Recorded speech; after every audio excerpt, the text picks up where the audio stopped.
Hey there and welcome to today's class.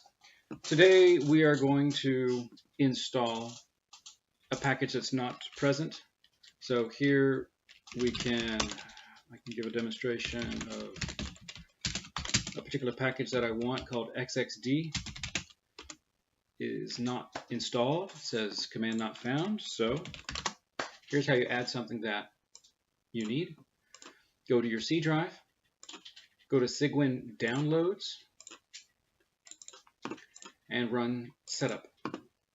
And run. Okay.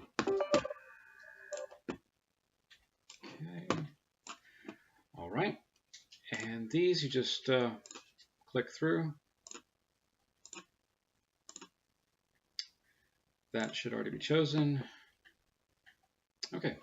And on here you can see that there's one package that is pending install. So this one's been updated since the last time I've ran the setup program. So I go to, so what will happen is after I click go on next here, it will actually perform this update. So I'm going to go to full. I'm going to search for the package that I want, XXD. And there it is.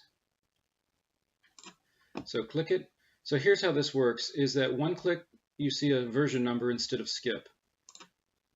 So sometimes there's a previous package, or here it's just, okay, there we go. So, wow.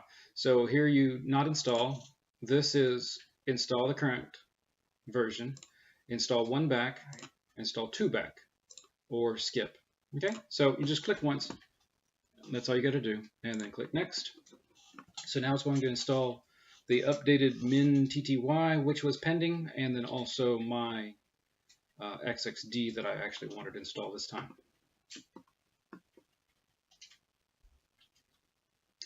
Okay, finish. And now I'll run Cygwin again, and we will do the same command as previous. And now it's installed. And that's how you install a package that you don't have installed as of yet.